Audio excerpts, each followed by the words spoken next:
Correct me if I'm wrong here. I think that the notion of free will happens. This will actually apply to those who believe in the doctrines of grace and those who don't. So, for instance, those who hold to an Arminian perspective, they still are going to deal with free will and some form of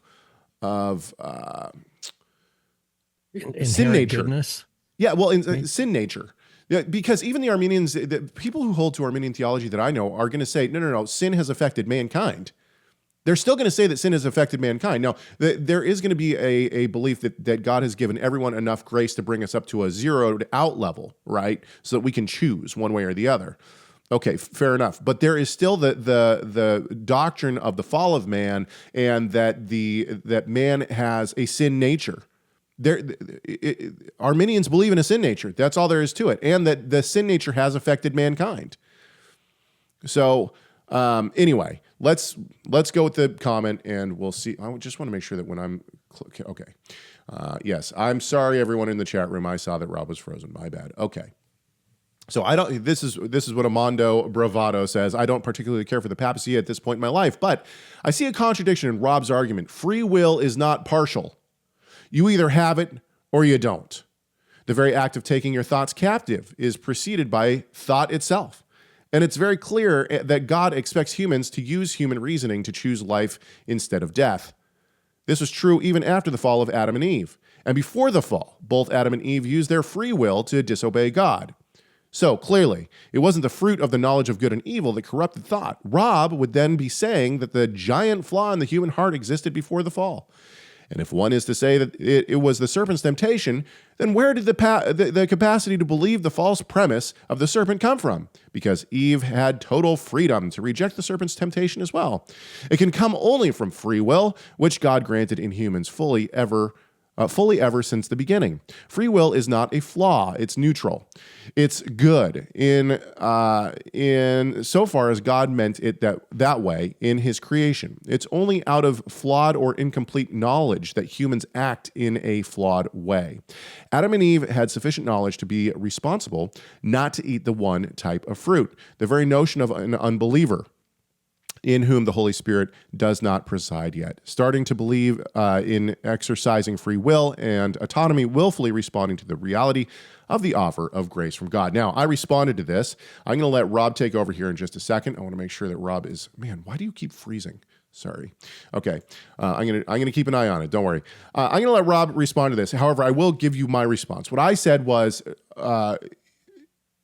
you need to define what free will is. Man doesn't have free will. We have will. I fully admit that we have will. In fact, I have been a very strong proponent of the notion that God does not make us sin, which means that we have will. We will things all the time. However, the notion of free will is what I would push against. God encumbers our will often. In fact, J.I. Packer wrote a great book called Evangelism and the Sovereignty of God. And in the very beginning of that book, he argues that when we as believers pray, and I would say this for anyone who prays, what you're at, like when you pray and you say, Lord, save this person, what you're asking is that God would encumber their will and force their will so that they would come to faith.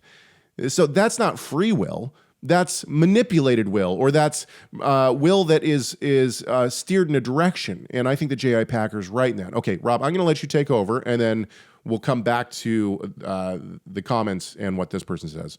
Go ahead. Yeah, I agree. There is no free will. The onus is on the person to demonstrate that there is such thing as a free will.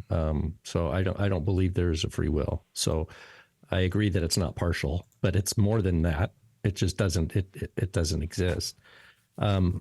Just a few points. One is no matter how hard we try, how creative we are, how smart we are, we don't have full access to the pre-fall Adam and Eve consciousness. We don't have access to that. And so even saying Adam and Eve had free will is problematic because, like you said, we need to define what free will is, and we're we are trying to define something we don't have access to. Okay, but from a position of being post fall. I agree with you. I agree with you. However, I will say this. Historically, within Reformed theology, it is the belief within standard Reformed theology that Adam and Eve are the only humans who ever had what we would call unencumbered or free will. They had the ability to choose right or wrong. I would just ask this then. Is it true that the serpent is a liar and a deceiver? And is it true that Eve was deceived? Yes. Okay, so if Eve was deceived,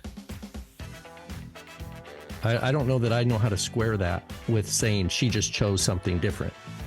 Thank you so much for watching this video. Tell us your thoughts on this subject by leaving a comment in the comment section. Make sure you like, share, subscribe, and enable those notifications. And we'll see you in the next video.